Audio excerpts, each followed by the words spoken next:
Welcome to Top 10 Secret. Today, we're diving into a chilling and haunting topic. Terrifying stories about nurses in hospitals.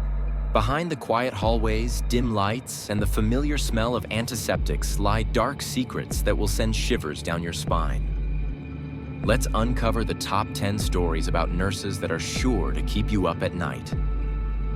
Story 1. The darkness within St. Mercy Hospital.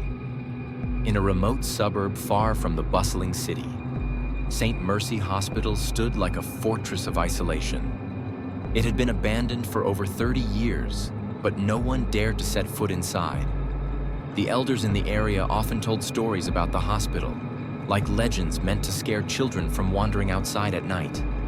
They said that in its final years before closure, St. Mercy was not just a hospital, but a site of secret medical experiments. The nurses and doctors there were not only treating diseases, they were also conducting unthinkable acts that defied all moral boundaries. However, the name mentioned most often was Lila, the most talented nurse at the hospital. She was known for her gentle demeanor and passionate dedication. But Lila's story didn't end in admiration. The last survivors to leave the hospital recounted that Lila didn't just save lives. She experimented on her patients, turning them into grotesque creatures trapped between life and death. Then one night, the entire hospital fell into chaos.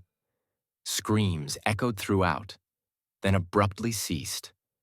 From that moment, no one survived. But the story didn't stop there.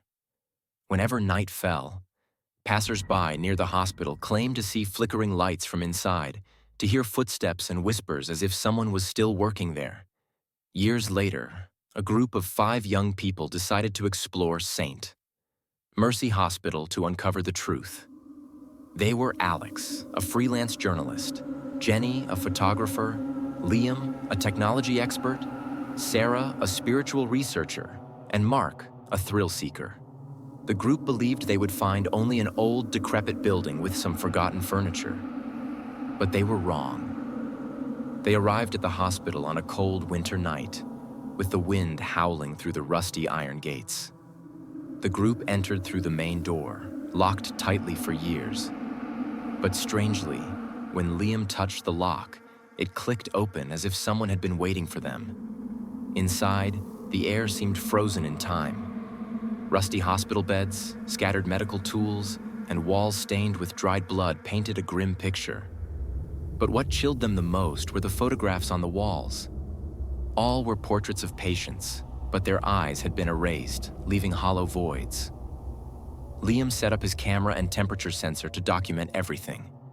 Meanwhile, Sarah began to sense an eerie presence. "Someone is watching us," she whispered. But the group only laughed and teased her for being scared. They ventured deeper into the hospital, where the beams of their flashlights grew dimmer as though swallowed by the darkness. Jenny spotted a room with a sign on the door.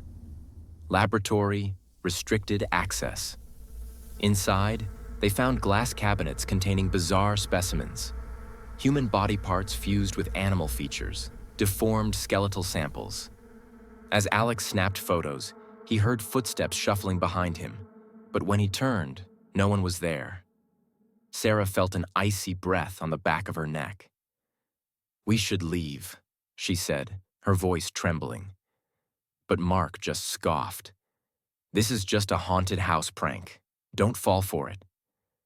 As the group pressed on, they entered a large room with a surgical table at its center. On the table lay a ragged cloth doll, its eyes stitched with red thread. On the wall, written in blood, were the words, "She never rests." Suddenly, all their flashlights flickered off. In the darkness, a faint laughter echoed, the voice of a woman. When the lights came back on, they saw a shadowy figure standing in the corner of the room. A nurse in a blood-stained white uniform, wearing a mask that concealed her face. Her glowing eyes pierced the darkness, staring straight at them. Lila. Mark screamed and ran, but when he opened a door to escape, it led him back to the same room he had just fled. Every door was sealed shut, and Lila appeared at every corner, as if the darkness was her domain. One by one, the group members disappeared. Liam was dragged into a dark room where his screams were quickly silenced. Jenny was chased down endless corridors until she was surrounded by ghostly apparitions of dead patients. Alex and Sarah, the last remaining, found an old journal belonging to Lila. Its pages revealed that she had been forced into horrific experiments and, when she protested, was injected with an experimental chemical by her colleagues. The chemical didn't kill her, but transformed her into something no longer human. "They did this to me, but you will pay the price," a voice whispered behind them. Sarah turned, and her eyes met Lila's. An overwhelming pain surged through her, and she collapsed. Alex was the only one left alive, but he couldn't escape. He became trapped in an endless loop of corridors, every step leading him back to where he began. St. Mercy Hospital still stands, waiting for the next curious souls. The story of the exploration team quickly faded into obscurity, leaving only whispers in the wind about the blood nurse. Those brave enough to enter never return. And if you hear faint laughter in the dark, know that Lila is waiting for you. An immortal shadow, never at rest.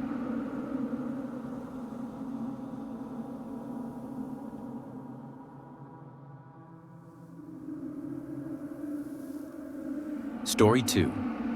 The Curse of the Three Skulls. Hundreds of years ago, a small kingdom nestled deep in a mist-shrouded mountain range. Within this kingdom lay a village called Draymore, renowned for its shadowy forests and unsolved mysteries. At the heart of the forest stood a strange black rock, as large as a small house, etched with the image of three tightly connected skulls, each bearing a different expression: rage, pain, and emptiness.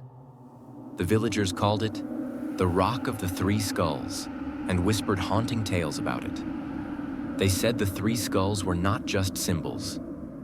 They were the embodiment of three evil spirits, once three royal brothers who ruled the land. The brothers sold their souls to demons in exchange for boundless power. But the curse of the demons was never simple. Their souls were imprisoned within the rock, eternally bound together. Every 100 years, they would rise again to claim new souls, adding to the hell they were building. These stories became legends told on stormy nights, but no one dared to confirm their truth. The rock remained, silent and waiting for the right moment to awaken. In 2023, a group of 4 young adventurers decided to venture into Draymore Forest to uncover the truth behind the Rock of the Three Skulls. They were thrill seekers, always searching for chilling experiences. David, an ambitious young archaeologist, eager to uncover the history behind the legend. Emma, David's girlfriend, a documentary filmmaker. Liam, a technology expert fascinated by the paranormal. Sophia, a spiritualist who believed in communicating with the dead. They prepared everything: cameras, motion detectors, and ultrasonic recording devices. They were confident that if the curse was real, they would be the first to document it. The group arrived at Draymore on a gloomy afternoon. The villagers watched them with fearful eyes. An old man approached them, his voice hoarse, warning, "Don't go into that forest. Once you reach the rock, you'll never return." But youthful arrogance often ignores such warnings. The group stepped into the forest, the faint sunlight fading, replaced by a thick, consuming darkness. It took them nearly 3 hours to find the rock. When they arrived, they were awestruck by its eerie appearance. The rock seemed to emit an unnatural chill, despite the warm, humid air around them. On its surface, the carved images of the three skulls appeared to move, as if watching them. David, entranced by the rock, stepped closer and placed his hand on its surface. Suddenly, the ground trembled violently. Whispers rose from beneath the earth, soft at first, then escalating into bone-chilling screams. Sophia cried out, "We need to leave now." But it was too late. The three skulls began to emerge from the rock, their sharp teeth bared as if hungry for souls. Each skull radiated a crimson light, illuminating the dark forest. Shadows materialized from all directions, grotesque and distorted. Rushing toward the group, Liam tried to activate his motion detectors, but all the equipment failed. The shadows surrounded the group, their screams piercing into their minds. One shadow lunged at Emma, dragging her away from the group. Her screams vanished into the void. David struggled to remain calm, pulling Sophia as they tried to escape. But the deeper they ran into the forest, the more they became ensnared. Every path led them back to the rock. A voice echoed in their heads. "You have awakened us. Now your souls belong to us." Liam, separated from the others, climbed a tall tree to survey the area. From above, he saw the entire forest transforming. Trees twisted unnaturally, grotesque faces appearing on their trunks, weeping and screaming. Suddenly, a skeletal hand emerged from nowhere, pulling him down. Liam disappeared, leaving only a distant echo. As David and Sophia stumbled through the forest, they came upon a clearing. In the center was an ancient altar, covered in vines and moss. Strange symbols, similar to those on the rock, were carved into the stone. Sophia, driven by her spiritual intuition, felt compelled to touch the altar. As her hand brushed its surface, visions flooded her mind. Visions of the three brothers and the horrific deal they made with the demon. The brothers had betrayed their people, sacrificing their kingdom to a dark entity in exchange for eternal power. The demon, however, tricked them. Instead of granting them strength, it imprisoned their souls within the rock. The brothers' torment fueled the demon's power, and now they sought new souls to share their eternal pain. Sophia fell to her knees, shaking. They're trapped, David. They're suffering, but they're also hungry. David examined the altar, noticing faint engravings that appeared to be instructions for breaking the curse. "If we can destroy the rock," he said, "we might be able to end this." But before they could act, the forest came alive again. The three skulls appeared above the altar, their eyes glowing with fury. Shadows began to close in, their whispers growing louder.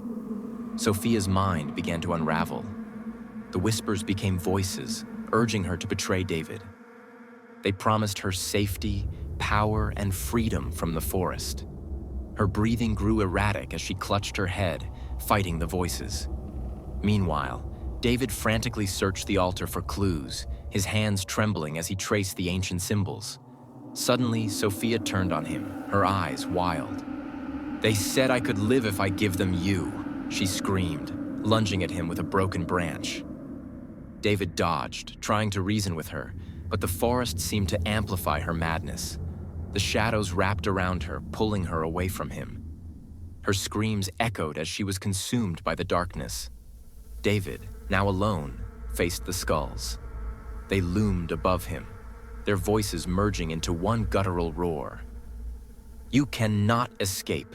Your soul is ours." Desperate, he remembered the engravings on the altar. Taking a sharp rock, he began to carve the symbols into his own arm, chanting the words he had deciphered. The forest shook violently, the shadows recoiling as the light from the symbols grew brighter. The skulls screamed, their forms flickering.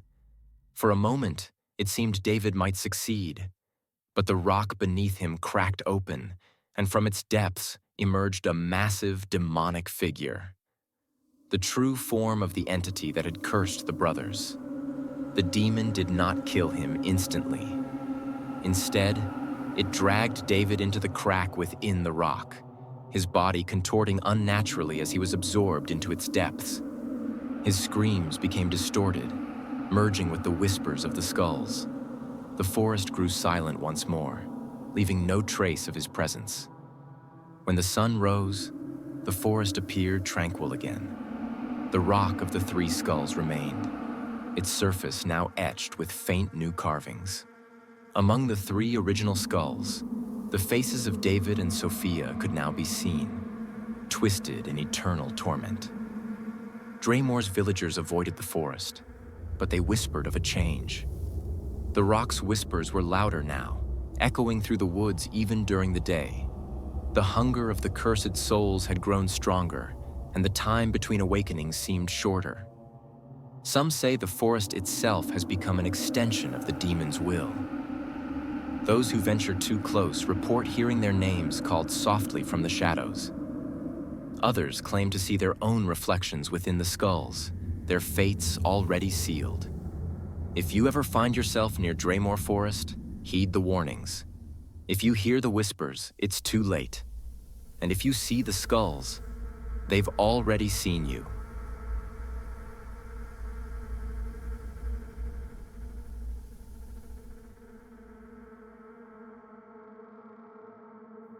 Story 3.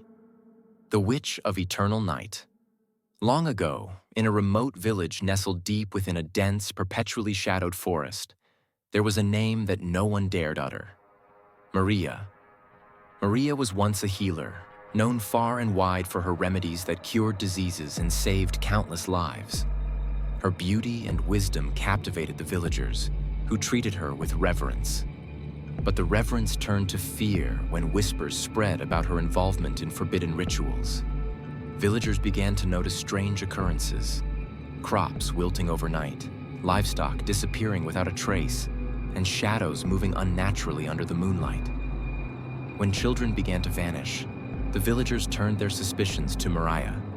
They stormed her home one night and found dark symbols scrawled on the walls, animal bones arranged in eerie patterns, and a cauldron bubbling with a thick crimson liquid.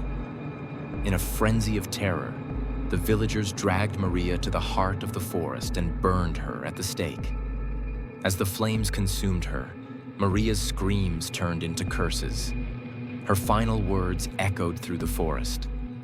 "You will never know peace. I will return, and your bloodline will pay for your sins." From that night on, the forest was no longer safe. A dense fog settled over it, and an unnatural chill filled the air. The villagers abandoned the area, leaving behind their homes and the cursed forest. Over time, the story of Maria faded into a legend, a cautionary tale to keep children from wandering too far into the woods. Centuries later, a group of thrill-seekers and investigators of the paranormal decided to document the legend of Maria. Led by Daniel, a determined filmmaker, the group included his sister Alice, a skeptic but skilled journalist; Chris, a historian with a fascination for folklore; Hannah, a clairvoyant who claimed to sense spirits; and Michael, a cameraman with nerves of steel. The group arrived at the abandoned village on the edge of the forest. The air was thick with silence, and the dilapidated houses stood as grim reminders of the lives that once thrived there. The villagers' warnings still lingered in the air. "Do not enter the forest at night. That's when she walks." Ignoring the warnings, the group ventured into the forest under the veil of darkness, their equipment ready to capture anything supernatural. As they walked, the trees seemed to close in around them, their twisted branches reaching like skeletal hands. The ground beneath their feet grew softer, almost as if it were alive. Hannah shivered, clutching her pendant tightly. "She's here," she whispered. The group reached a clearing where the remnants of a stone altar stood, covered in moss and strange carvings. Hannah began to tremble violently. "This is where it happened," she said, her voice barely audible. "This is where she died." As Michael set up the camera, Alice scoffed. "It's just a story, Hannah. Let's not scare ourselves over some old ruins." But then the air turned icy cold. A low, guttural hum reverberated through the clearing. The group froze as a shadow began to form near the altar. It grew taller and more defined until the figure of a woman emerged, her face obscured by a tattered veil. Her bony hands were adorned with decaying jewelry, and her hollow eyes burned with an otherworldly light. It was Maria. "You," she hissed, her voice dripping with malice. "You've come to offer your souls." Panic ensued. Daniel tried to reason with the apparition, but Maria's laughter echoed through the forest, a sound that seemed to pierce their very souls. Shadows began to rise from the ground, taking on distorted humanoid forms. One by one, the group members were separated, each trapped in their own nightmare. Alice found herself running through the forest, the trees warping into grotesque faces that whispered her name. No matter how fast she ran, she could hear Maria's voice behind her. "You can't escape." Chris stumbled upon a decrepit cabin filled with ancient books and jars containing indescribable substances. The walls seemed to close in on him as Maria appeared, her skeletal hand reaching for him. "Knowledge is a curse," she said, her voice resonating in his mind. "Let me free you of it." His screams were swallowed by the darkness. Hannah, paralyzed by fear, clutched her pendant as Maria approached. "You think this trinket will protect you?" Maria snarled, ripping the pendant away. Hannah's body convulsed as shadowy tendrils enveloped her, dragging her into the void. Michael and Daniel, the last two remaining, stumbled back to the clearing. The altar now glowed with a sickly green light, and Mariah stood at its center. "You cannot define me," she said, her voice filling the air. "Your blood will nourish the curse." Desperate, Daniel lunged at the altar, trying to destroy it. But Maria's form expanded, her skeletal hands twisting into grotesque claws. She grabbed Daniel, lifting him off the ground. "You think you can break what is eternal?" she growled. Michael, overcome with fear, turned to run but tripped over a root. He looked back to see Maria's veil lift, revealing a decayed face with empty eye sockets that seemed to consume the light around them. She opened her mouth, and a swarm of shadowy insects poured out, engulfing him. Daniel, still in Maria's grasp, felt his life force being drained. His vision blurred as he saw the shadows of his friends standing around the altar, their hollow eyes staring back at him. They had become part of the curse. With his last breath, Daniel screamed, but his voice was lost in the cacophony of Maria's laughter. The clearing fell silent, and the forest returned to its unnatural stillness. Days later, search parties found the group's equipment scattered in the forest. The footage on the camera showed glimpses of Maria and the horrors they encountered, but no one who watched it could bear to finish. Those who tried claimed to hear whispers and see shadows in the corners of their vision. The village near the forest remains abandoned, but the legend of Maria grows stronger with each passing year. Travelers report seeing a veiled figure in the woods, her hollow eyes glowing in the dark.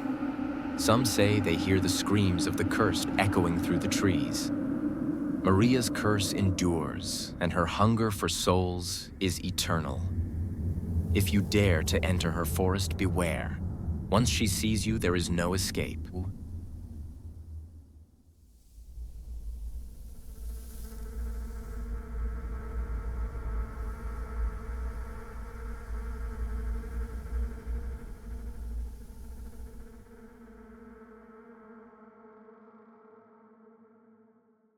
Story 4.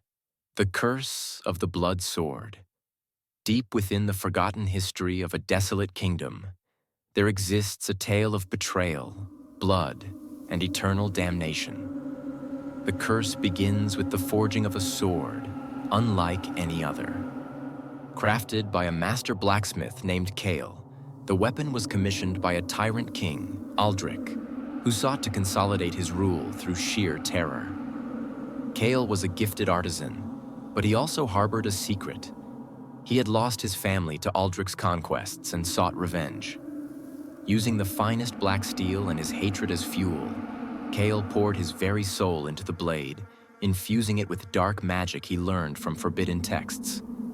The sword, known as the Blood Fang, was adorned with a hilt shaped like a grinning skull, its eyes embedded with rubies that seemed to glint with a malevolent life. The blade itself shimmered with a crimson hue, as if it were already soaked in blood. When Kale presented the sword to Aldrich, the king was entranced. He immediately tested its edge by decapitating one of his prisoners. The blade sliced clean through, and to Aldrich's delight, The sword seemed to glow brighter, as though it fed on the victim's lifeblood. But what Aldrich didn't know was that Cale's final act before his execution was to bind his soul to the sword, ensuring that it would bring ruin to anyone who wielded it. Aldrich wielded the blood fang with brutal efficiency, cutting down enemies on the battlefield and using it to execute dissenters. But with every life the sword claimed, the king grew more paranoid, more unhinged. He began to hear whispers emanating from the blade, urging him to kill indiscriminately. His dreams were haunted by visions of Kyle's face, twisted in laughter as the sword devoured more souls. One night, Aldrich awoke to find the sword floating beside him, its rubies glowing in the dark. The whispers grew louder, and before he could scream, the blade turned on him, slashing his throat. The guards found his lifeless body the next morning, the blood fang lying beside him, its crimson glow pulsating like a heartbeat. News of Aldrich's demise spread quickly, but the sword did not remain idle. Anyone who touched it became consumed by a bloodlust they could not control. Generals, soldiers, and even common thieves who stumbled upon the weapon met the same fate. Death, followed by the sword's insidious laughter echoing in the air. Centuries passed, and the blood fang faded into legend. But legends have a way of resurfacing, especially when greed and desperation take hold. In a small, war-torn village, rumors began to spread of a sword buried deep in the catacombs beneath the ruins of Aldrich's castle. The villagers spoke of its power, whispering that it could turn the tide of any battle. Among those who heard these rumors was a mercenary named Celine. Celine was no stranger to death. She had survived countless battles, each victory leaving her more jaded and hollow. When she heard of the blood fang, she saw it as her chance to escape the life of a wandering killer. One last job, she thought. With that sword, I could end this war and finally live in peace. She gathered a small band of treasure hunters and set out for the ruins. The journey was treacherous, filled with traps and supernatural occurrences that claimed the lives of her companions one by one. By the time Celine reached the catacombs, she was alone. But there it was, the blood fang, embedded in a stone pedestal, its crimson glow illuminating the dark chamber. As Celine approached the sword, she felt an unnatural chill crawl down her spine. Her instincts screamed at her to turn back, but the promise of power was too enticing. She grasped the hilt, and in that moment, a searing pain shot through her hand. The rubies in the hilt flared, and the whispers began. "Welcome, Celine. Your soul is ours." The chamber dissolved into darkness, and Celine found herself standing in a battlefield strewn with corpses. She realized with horror that she was holding the blood fang, and the bodies around her were her former companions. Their hollow eyes stared accusingly, and their blood pooled at her feet, feeding the sword's glow. The whispers grew louder, urging her to kill. At first, Celine resisted, but the sword's influence was insidious. Her mind began to warp, and soon she could no longer distinguish friend from foe. She became a harbinger of death, wandering from village to village, leaving a trail of blood and ash in her wake. The blood fang's thirst for blood was insatiable, and it began to feed not just on the lives Celine took, but on her very soul. Her reflection in the blade became monstrous. Her eyes glowed red, her teeth sharpened into fangs, and her once human features twisted into something otherworldly. Villagers who survived her massacres spoke of a demoness with a blood-soaked blade, her laughter echoing long after she vanished into the night. Celine tried to rid herself of the sword, but no matter how far she threw it, the blood fang always found its way back to her hand. Desperate, she sought the help of a reclusive sorcerer who claimed to know the sword's origins. The sorcerer revealed the truth. The only way to break the curse was to willingly sacrifice herself, allowing the sword to consume her entirely. Celine returned to the catacombs, the blood fang pulsing with anticipation. She stood before the stone pedestal where she had first found the sword and raised it high above her head. "If my soul can end this nightmare, so be it," she said, her voice trembling. But as she plunged the sword into her chest, the blood fang's laughter filled the chamber. "Did you think it would be so simple?" the whispers mocked. Instead of being destroyed, the sword absorbed her completely, binding her essence to its core. Celine's face appeared on the blade, her eyes filled with eternal torment. The blood fang remained in the catacombs, waiting for its next victim. Its whispers grew louder, calling out to those who sought power, greed, or vengeance. The cycle continued, each soul it claimed adding to its strength. To this day, the blood fang's legend persists. Adventurers, warlords, and treasure hunters all seek it, lured by the promise of ultimate power. But those who find it never return, their screams lost in the corridors of time. And if you listen closely on a quiet night, you might hear its whispers. "Come to me. Let us dance in the blood of the innocent." The blood fang waits, its hunger eternal. And once it chooses you, there is no escape.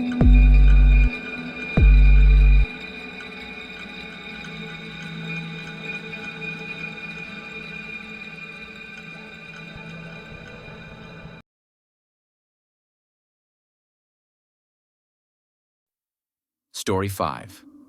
The Soul of Eternal Darkness. Eons ago, when the universe was young, there existed an ancient, malevolent entity known as Nytheria. She was born from the void, a being of pure darkness who consumed stars and devoured entire worlds. The gods, fearing her endless hunger, waged a cosmic war to stop her reign of destruction. After centuries of battle, they managed to trap her essence within a celestial sphere, a crystalline artifact that glimmered with the stolen light of countless stars. To ensure Nytheria would never escape, the gods buried the sphere deep within the core of a forgotten planet, shrouded in eternal night. Over millennia, the location of the sphere became lost to time, its tale fading into myths and whispers. But darkness, as the old adage says, is patient. The story begins with Elena Valen, a brilliant but obsessed astrophysicist who had dedicated her life to uncovering the secrets of the universe. For years, she had been plagued by visions of a glowing sphere surrounded by darkness. The dreams were vivid, filled with whispers of power and promises of enlightenment. These visions led her to a forgotten manuscript in an ancient library, a text that detailed the legend of the celestial sphere. Elena, consumed by curiosity, assembled a team to follow the coordinates provided by the manuscript. The group included Marcus Kane, an archaeologist specializing in ancient artifacts; Liam Cross, a seasoned engineer and survival expert; Clara Monroe, Elena's closest friend and a psychic who had long warned her of meddling with forces beyond human comprehension. The journey led them to an uncharted planet cloaked in perpetual darkness. The air was thick, oppressive, and filled with an unnatural chill. The landscape was barren, save for jagged obsidian spires that seemed to reach for the starlit sky. At the heart of this desolate world stood an ancient temple carved from black stone, its entrance yawning like the maw of a great beast.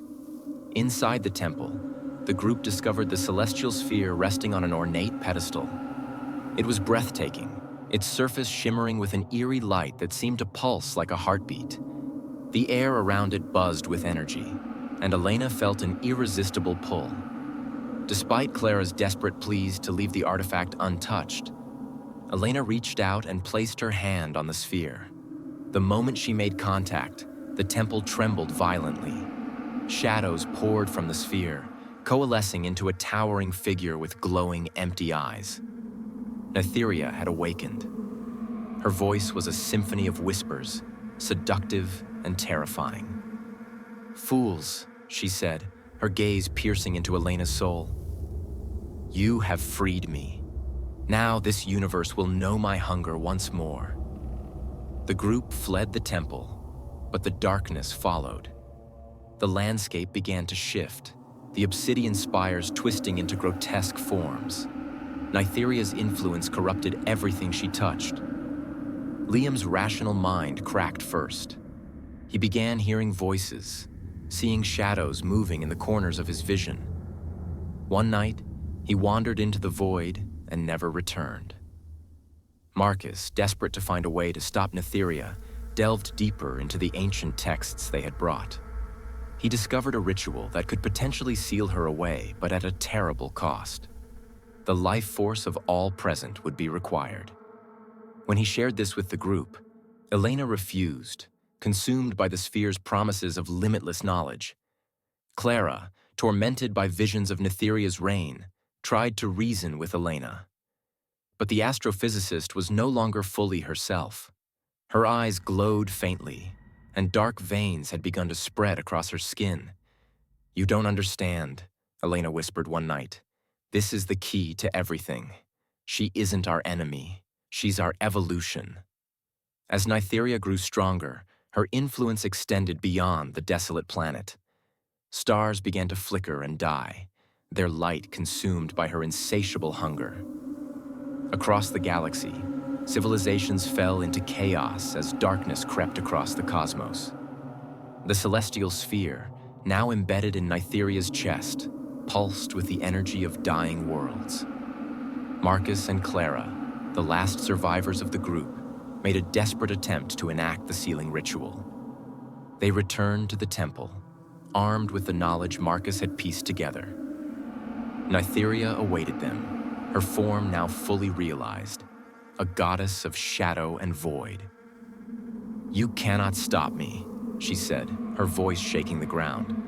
"Your kind was meant to serve, to be consumed. Embrace the inevitable." The ritual began, and the temple erupted in chaos. Clara chanted the incantation while Marcus fought off Nytheria's shadowy minions. As the final words were spoken, a blinding light filled the chamber, and for a moment, it seemed they had succeeded. But Nytheria's laughter echoed through the light. "Did you think you could banish me so easily?" she hissed. "You have only ensured your own doom." The ritual failed. Clara and Marcus were consumed by the void, their screams fading into silence. Nytheria, now unchallenged, began her conquest of the universe. Planets were swallowed whole, their inhabitants turned into shadowy husks that served her will. Elena, fully corrupted, became Nytheria's herald. Her once brilliant mind was now a vessel for the entity's will. She roamed the galaxy, spreading Nytheria's influence and seeking out new worlds to devour. The stars themselves began to vanish, one by one, leaving behind an infinite black void. The universe grew colder, quieter, as life dwindled to its final embers. In the end, only Nytheria remained, her glowing eyes the last lights in the darkness. Legends say that if you look into the night sky and see no stars, you are gazing into Nytheria's realm. Travelers speak of hearing whispers in the darkness, promises of power and eternal life. But those who listen too closely are never seen again. Nytheria's hunger is eternal, and her reach knows no bounds. She waits in the shadows, patient and unrelenting. And when the last light fades, she will be all that remains.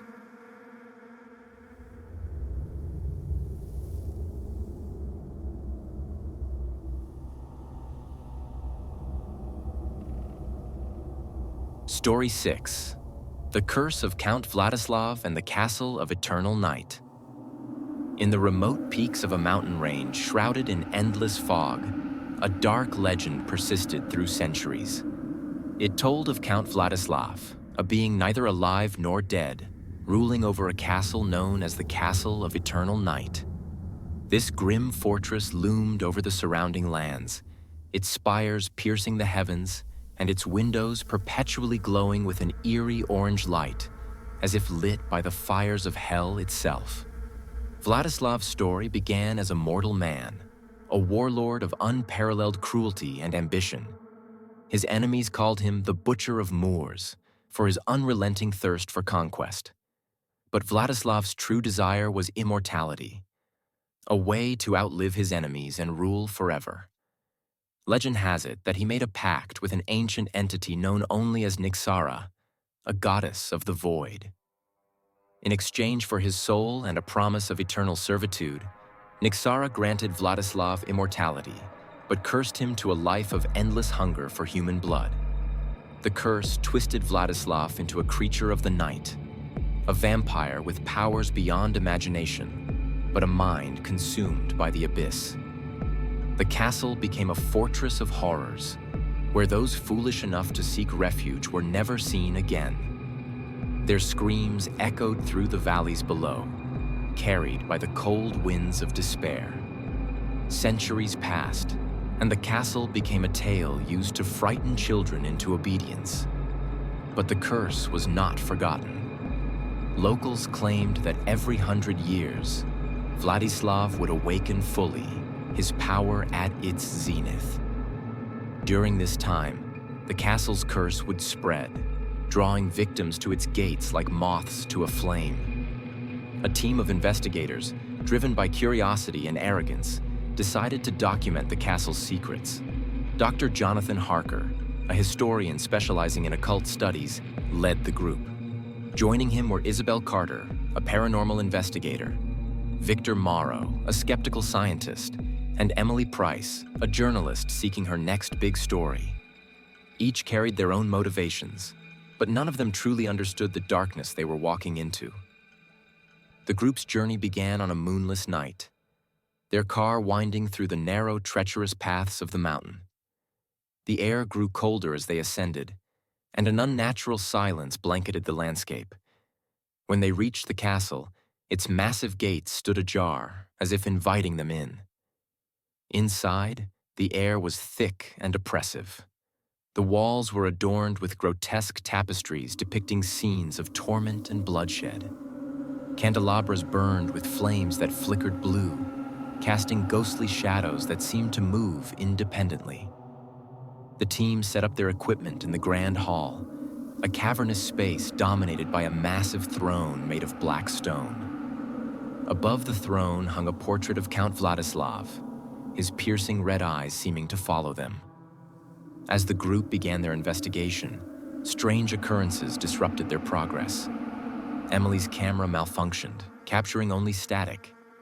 Victor's instruments detected bizarre electromagnetic readings, and Isabel claimed to hear whispers echoing through the hallways. The first night was a harbinger of the horrors to come. Emily wandered the castle's labyrinthine corridors, drawn by a faint melody. She found herself in a dimly lit chamber filled with mirrors.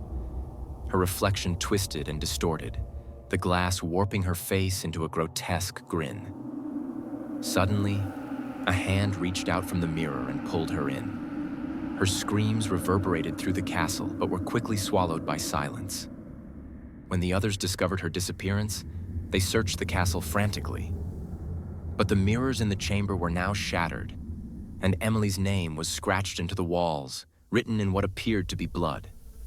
The group's fear turned to terror when they encountered Vladislav himself. The Count appeared in the grand hall, his emaciated figure draped in tattered robes.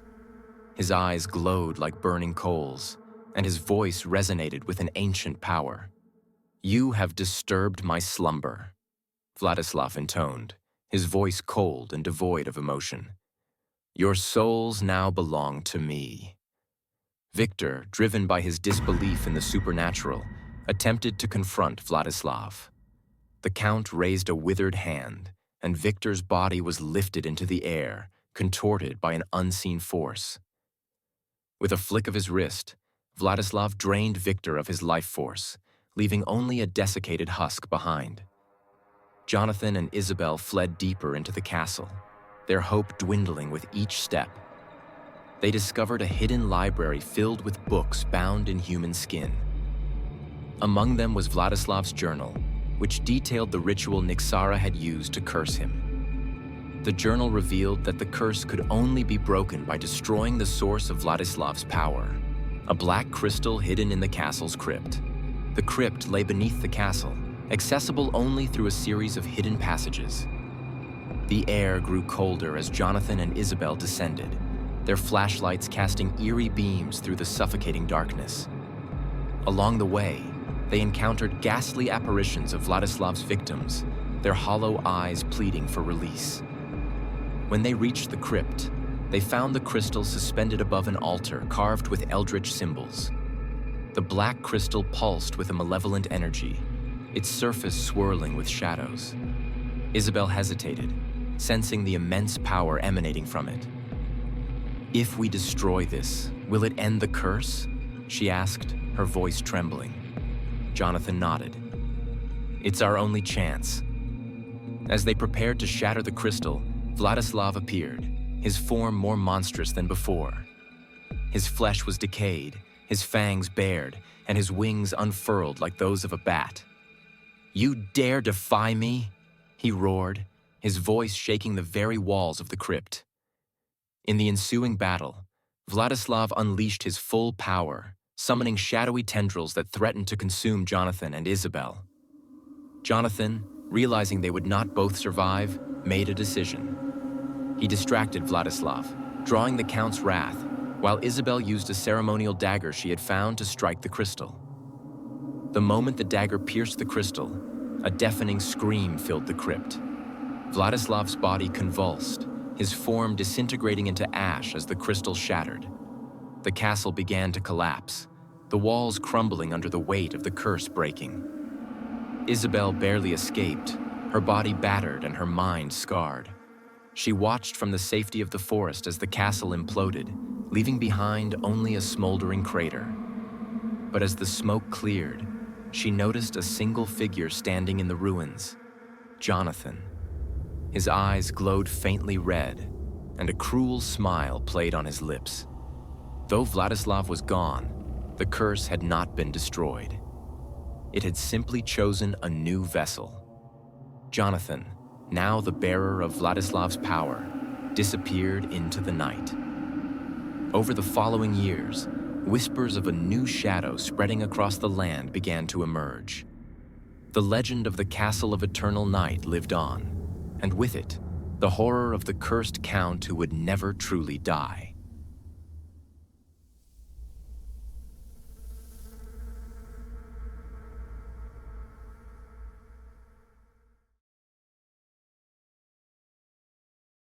Story 7. The Curse of the Black Knight and the Blade of Blood.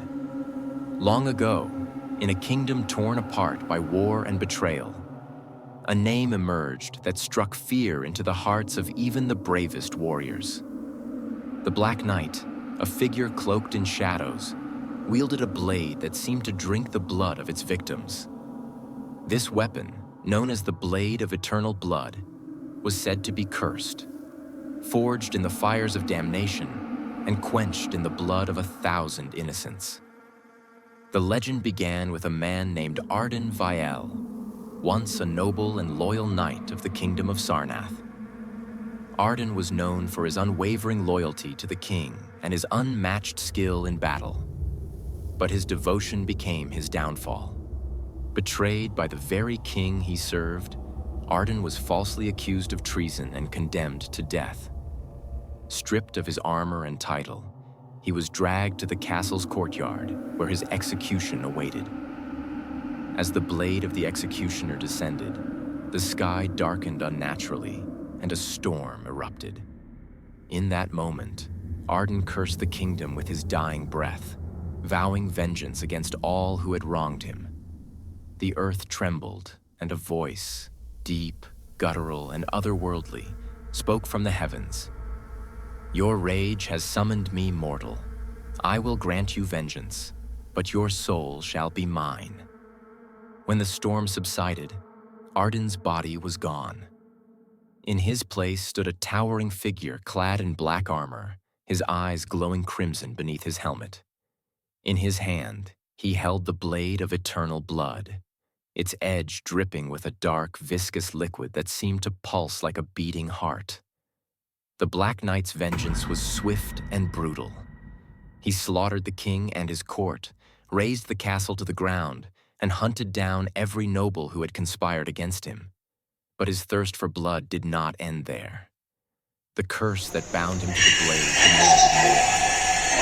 Arden, or what was left of him, became a harbinger of death, wandering the land and leaving a trail of destruction in his wake. As the years turned to centuries, the Black Knight faded into legend.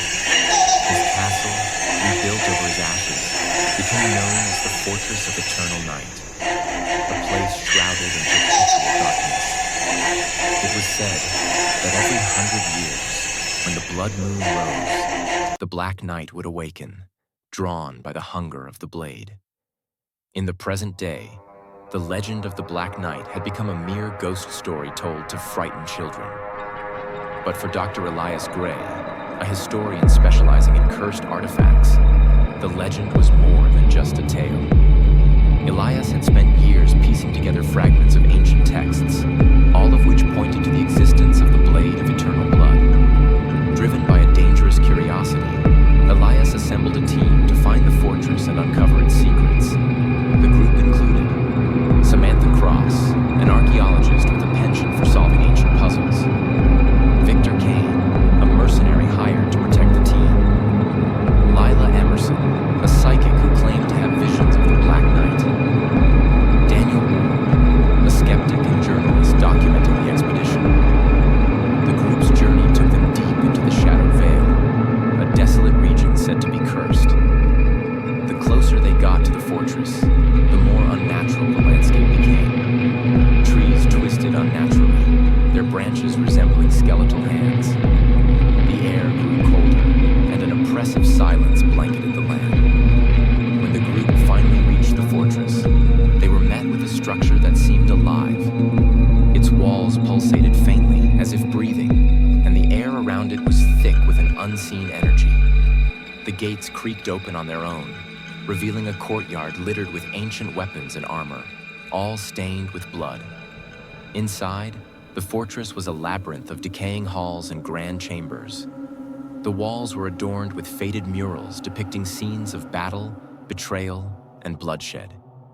At the heart of the fortress lay a massive throne room. On the throne sat a motionless figure clad in black armor, the Blade of Eternal Blood resting across his knees.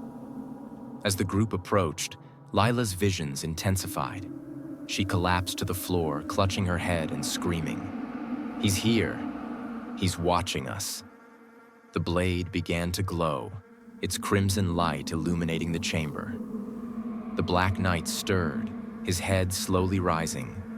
His voice, deep and resonant, echoed through the room. "You have come to offer your souls. The blade hungers." Victor raised his weapon, firing at the knight, but the bullets disintegrated before they could reach him. The knight stood, towering over them, and with a single swing of his blade, he unleashed a wave of darkness that sent the group sprawling. One by one, the members of the group were picked off.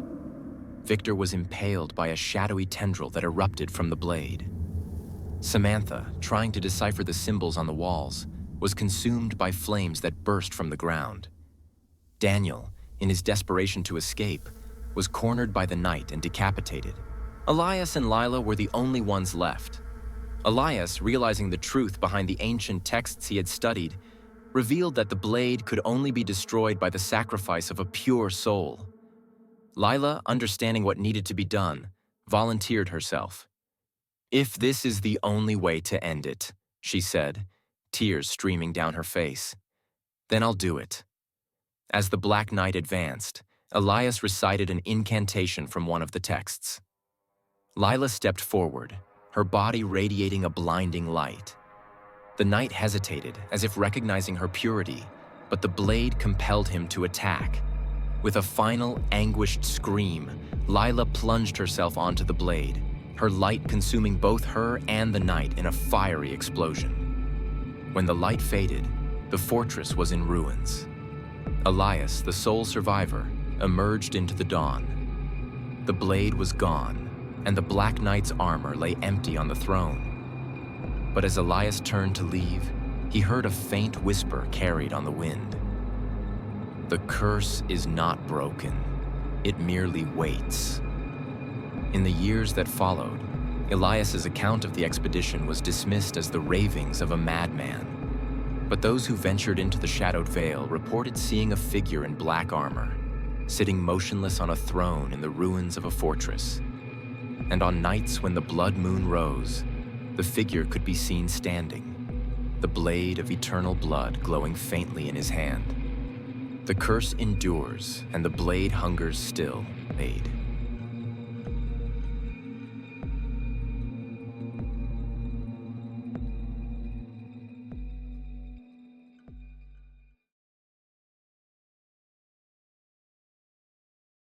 Story 8. The Curse of the Moonlit Forest.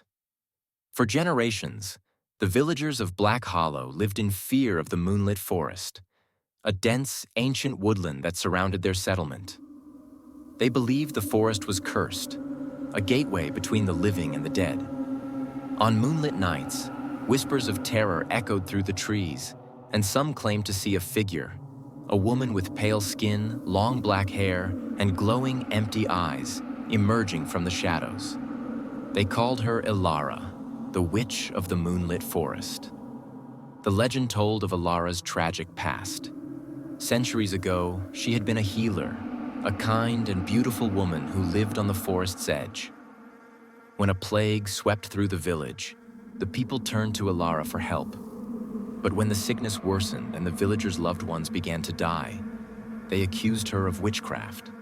In their desperation, they dragged Ilara into the forest on a full moon night, tied her to an ancient tree, and burned her alive. Her screams, filled with anguish and betrayal, echoed through the forest as the moon bathed the scene in an eerie silver glow. Before she died, Ilara cursed the villagers. She swore that the forest would forever be her domain, and that those who entered under the light of the full moon would never leave. From that night onward, strange occurrences plagued the village. People who wandered into the forest vanished without a trace, and those who returned were never the same, their eyes hollow, their minds broken. Despite the warnings and the stories, a group of 5 friends decided to venture into the moonlit forest. They were Alex, a skeptical journalist who wanted to debunk the legend and publish the truth. Rachel, a photographer with a fascination for the supernatural. Evan, a thrill seeker who craved danger and excitement. Mia, a quiet but curious historian who had studied the lore of the forest. Tyler, a reluctant participant, dragged along by his friends but wary of the dangers. "It's just a story to scare children," Alex said confidently as the group stood at the forest's edge under the pale light of the full moon. "We'll go in, take some photos, record some sounds, and prove there's nothing to be afraid of." As they entered the forest, the air grew colder, and the world outside seemed to fade away. The trees, twisted and gnarled, loomed over them like silent sentinels. The ground beneath their feet was soft and damp, muffling their steps. The only sound was the rustling of leaves, though no wind stirred. An hour into their exploration, strange things began to happen. Rachel's camera malfunctioned, capturing blurry, distorted images. Evan claimed to hear whispers, faint and indistinct, calling his name. Mia found symbols carved into the trees, ancient runes she couldn't decipher but felt were meant as warnings. "We should turn back," Tyler said, his voice trembling. "This place isn't right." But Alex dismissed his fears. "We've come this far. Let's just reach the center of the forest and then head back." As they pressed on, the air grew heavier, and a thick mist began to envelop them. Shadows danced at the edges of their vision, and the whispers grew louder. They stumbled upon a clearing with a massive ancient tree at its center. Its bark was blackened as if scorched, and its twisted branches reached skyward like skeletal hands. Beneath the tree lay a stone altar, stained dark with something that resembled dried blood. "This must be where it happened," Mia whispered, her voice barely audible. "Where they killed her." As the group stood in the clearing, the air turned icy, and the moon's light seemed to intensify, casting long, jagged shadows across the ground. A low, guttural sound rumbled through the forest, like the growl of a beast. "Did you hear that?" Rachel asked, gripping her camera tightly. Before anyone could respond, the shadows coalesced into a figure. Ilara emerged from the darkness, her pale skin glowing faintly and her empty eyes fixed on the group. Her tattered black dress clung to her skeletal frame, and her long, claw-like fingers dripped with a dark, viscous liquid. "You dare enter my domain," she hissed, her voice echoing unnaturally. Evan, in a panic, turned to run, but the forest seemed to shift around him. The trees closed in, their branches forming an impenetrable wall. Ilara raised her hand, and with a flick of her wrist, Evan was lifted off the ground, his body convulsing as dark tendrils wrapped around him. His screams were cut short as his body dissolved into ash. The remaining four stood frozen in terror as Ilara's gaze fell upon them. "You must pay for the sins of your kind," Ilara said, her voice filled with venom. Rachel attempted to take a photo, but the camera exploded in her hands, shards of glass embedding into her skin. She fell to the ground, clutching her bleeding hands as Ilara's laughter filled the air. Tyler and Mia clung to each other, their minds racing for a way to escape. Alex, ever the skeptic, tried to confront Ilara. "You're just a ghost," he said, though his voice wavered. "You can't hurt us." Ilara's smile widened, revealing sharp, jagged teeth. "Is that what you think?" she said, stepping closer. With a swift motion, she plunged her hand into Alex's chest. He gasped, his eyes wide with shock, as Ilara pulled out a pulsating orb of light. His soul. Alex's body crumpled to the ground, lifeless. Desperate, Mia remembered a passage she had read about appeasing vengeful spirits. She dropped to her knees and began to chant a prayer, begging for forgiveness on behalf of the villagers who had wronged Ilara. Tyler joined her, his voice trembling but earnest. For a moment, Ilara paused, her expression unreadable. The forest grew silent, and the oppressive atmosphere lifted slightly. But then, she began to laugh, a chilling, hollow sound that reverberated through the trees. "Forgiveness?" she spat. "There is no forgiveness, only vengeance." With a wave of her hand, the ancient tree came to life, its roots writhing like serpents. They wrapped around Tyler, dragging him into the ground. Mia, now alone, stared at Ilara with tears streaming down her face. "Please," she whispered, "let me go." Ilara tilted her head, her empty eyes locking onto Mia's. "You will go," she said, "but only to spread my curse." Mia awoke at the edge of the forest as the sun rose. She stumbled back to the village, her clothes torn and her mind fractured. When the villagers found her, they noticed her eyes had changed. They glowed faintly in the sunlight, and her voice carried an unnatural echo. Over the following weeks, Mia's behavior grew erratic. She began speaking in whispers, her words laced with warnings about the forest. People who listened too closely reported hearing Ilara's voice in their dreams, calling them to the moonlit forest. One by one, villagers began disappearing, drawn to the cursed woods by an unseen force. And every full moon, a new figure joined Ilara in the forest, their empty eyes glowing in the dark. The moonlit forest's curse endured, and its reach grew with every soul it claimed. Those who dared to enter would never leave, their screams lost to the whispers of the trees. And at the heart of the forest, Ilara waited, her vengeance unfulfilled and her hunger unending.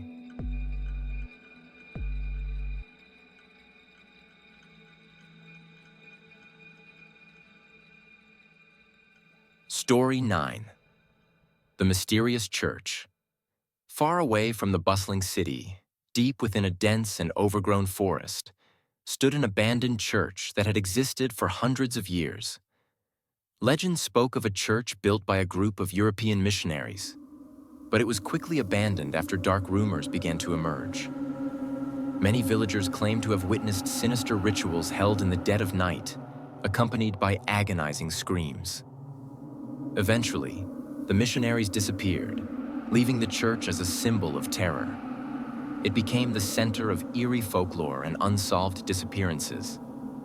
Locals whispered about it as though it were a dark blemish in a tragic history. The cursed church, they said. Anyone who dared set foot inside never returned. Emily, a journalism student, carried a burning passion for uncovering mysterious stories. Since childhood, she had been fascinated by old books recounting chilling legends and ghostly tales. She believed that behind every rumor lay a grain of truth, hidden and waiting to be discovered. To Emily, every mystery was an invitation, like an adventure in the quiet depths of the night. Upon hearing about the abandoned church, she resolved to uncover the truth behind its haunting legends. Why are there so many rumors? Is it really as terrifying as they say? Emily wondered. With her two close friends, Mark and John, Emily decided to investigate the site. They prepared flashlights, cameras, and lanterns to document whatever they encountered. Before heading to the church, they stopped at a small roadside shop near the forest to ask for directions. The shop was tucked away by the forest edge, its thatched roof weathered and worn. A dim yellow light flickered weakly, casting a faint and eerie glow. The air inside was cold and damp, filled with the scent of earth and age. The sparse furnishings added to its desolate atmosphere, but one detail stood out. A faded photograph hanging on the wall. It depicted a group of missionaries, but their eyes appeared to have been removed upon closer inspection.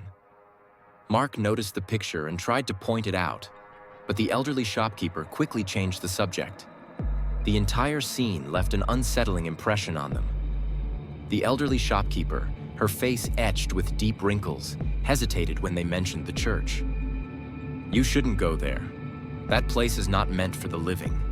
Many have gone, and none have returned," she warned. Mark scoffed.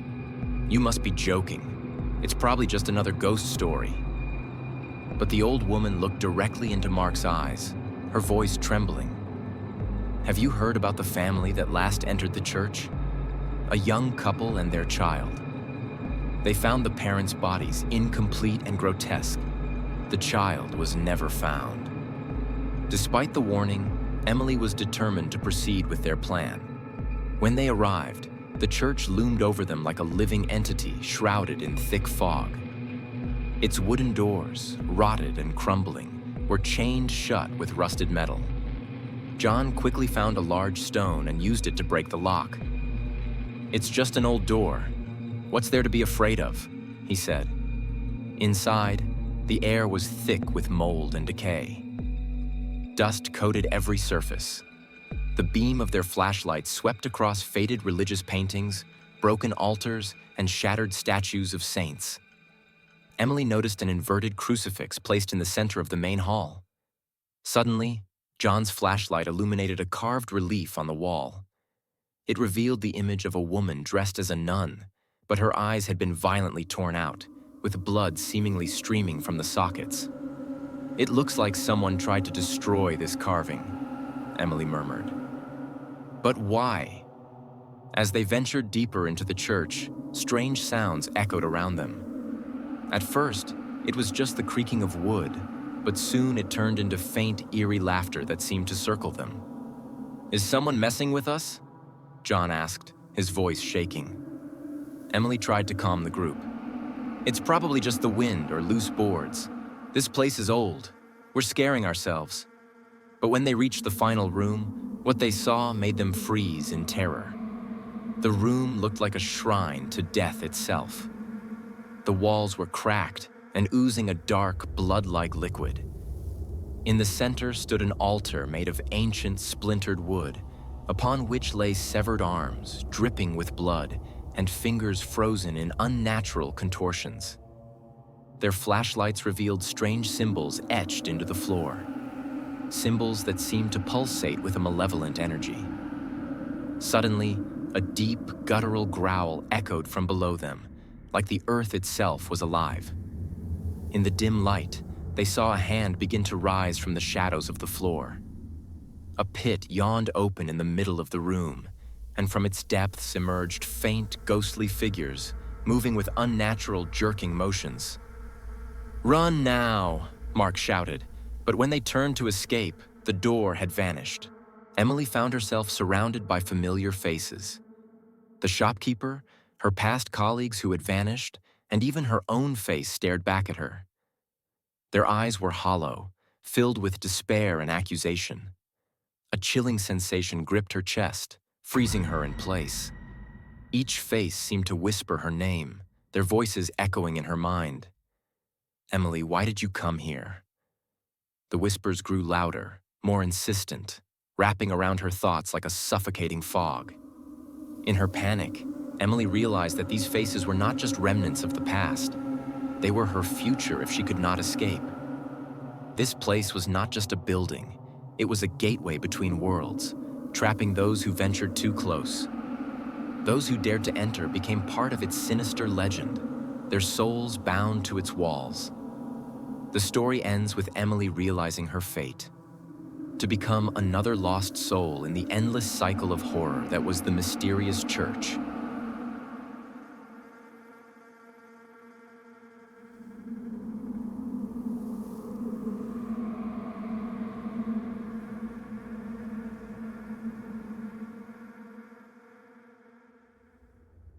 Story 10. The Entity in the Mirror. Jake had always been a pragmatic man. He lived alone in a small, aging apartment in the heart of the city. The apartment itself was nondescript, save for one peculiar feature: a massive antique mirror mounted on the wall of the bedroom. The mirror's gilded frame was intricate, with carvings of strange, serpentine creatures intertwined in an endless dance. Jake hadn't paid much attention to it when he first moved in. It came with the apartment, and removing it seemed like too much trouble. It started with subtle things. Jake noticed faint smudges on the mirror's surface, even though he never touched it. At night, he would catch fleeting movements in the corner of his eye, but whenever he turned to look, the reflection showed nothing unusual. He chalked it up to his imagination. But then the noises began. Faint, rhythmic tapping, as if someone were gently knocking on the other side of the glass. Jake's rational mind tried to explain it away. Perhaps it was the pipes or the creaking of the old building. Yet the tapping always came from the mirror. One night, Jake decided to investigate. Armed with a flashlight, he stood in front of the mirror, staring at his own tired reflection. "Is someone there?" he asked, half joking. The room was silent. He let out a nervous chuckle and turned to leave. That's when he heard it. A whisper. Faint and unintelligible, but undeniably real. Jake froze, his heart racing. He turned back to the mirror, and for the briefest moment, he thought he saw something. A shadow, a figure, just behind his reflection. But when he looked closer, there was nothing. Jake couldn't shake the feeling that something was wrong. Over the next few days, the tapping grew louder, more insistent. He began to hear whispers at odd hours, soft voices speaking in a language he didn't recognize. At night, he dreamt of the mirror. In his dreams, the reflection wasn't his own. It was something else. Something that wore his face but wasn't him. He started covering the mirror with a sheet, hoping to block out whatever presence seemed to lurk within it. For a while, it seemed to work. The tapping stopped, and the whispers faded. But one night, Jake woke to the sound of the sheet rustling. In the dim light of his bedroom, he saw the sheet slide off the mirror on its own, pooling onto the floor. Jake's reflection stared back at him, but it wasn't normal. The eyes were wrong. They were darker, deeper, almost hollow. And then, to Jake's horror, his reflection smiled. It was a twisted, unnatural grin that didn't match his own expression. "Who are you?" Jake whispered, his voice trembling. The reflection tilted its head, mimicking him. And then, it spoke. "I am you." Jake became obsessed with the mirror. He tried to avoid it, but its presence was inescapable. He stopped sleeping, too afraid of what he might see if he closed his eyes. His friends noticed the change in him. He became withdrawn, paranoid, and jumpy. "It's just a mirror, Jake," his friend Mark said one afternoon. "You're letting your imagination get the better of you." But Jake knew better. He tried to explain the things he had seen, the things he had heard, but no one believed him. In desperation, he tried to destroy the mirror. He threw a chair at it, but the glass didn't even crack. He took a hammer to it, but the surface remained pristine, as if mocking him. One night, Jake decided to film the mirror. He set up a camera and let it record while he slept. The next morning, he hesitated before watching the footage. He pressed play, and for the first few hours, nothing happened. But then, at around 3 a.m., the reflection began to change. His sleeping form remained still, but his reflection moved. It sat up, turned to face the camera, and smiled. "I'm coming," it whispered. Jake's breaking point came a few nights later. He woke to the sound of shattering glass. He bolted upright and saw the mirror. Cracks spiderwebbed across its surface, and from within the cracks, a dark, viscous substance oozed out. The room filled with the stench of decay. And then, it stepped out. The entity was tall and gaunt, its skeletal frame draped in tattered, shadowy rags. Its face was a grotesque mockery of Jake's own, distorted and twisted. Its eyes glowed with a malevolent light. Jake tried to run, but the entity was faster. It reached out with long, clawed fingers and grabbed him. The touch was ice cold, and Jake felt his strength drain away. He struggled, but it was futile. The entity dragged him toward the mirror. "This is your home now," it hissed. With one final desperate scream, Jake was pulled into the mirror. The surface rippled like water, and then it was still. Weeks passed, and Jake's apartment became a ghostly, silent void. But the mirror remained, its surface now smooth and unblemished. Inside, Jake could feel himself, not dead, but trapped. The mirror had become his prison, an endless void where time and space were meaningless. The entity now wore Jake's face perfectly. It moved into the world, assuming his identity, his voice, his memories. It lived among Jake's friends and colleagues, weaving its way deeper into his life, always feeding on the energy of those around it. The mirror, now an unassuming relic, found its way into an antique store. A curious couple purchased it, enchanted by its ornate design. They hung it in their living room, admiring its craftsmanship. But at night, they began to hear faint whispers, and shadows flickered in the glass. One evening, the husband stood in front of the mirror, staring deeply into his reflection. Behind him, in the dim glow of the room, the surface of the mirror rippled.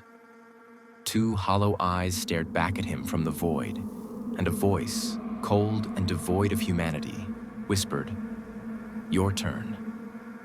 The glass shattered, and the room was consumed by darkness. The mirror would find another home, another victim. It always did.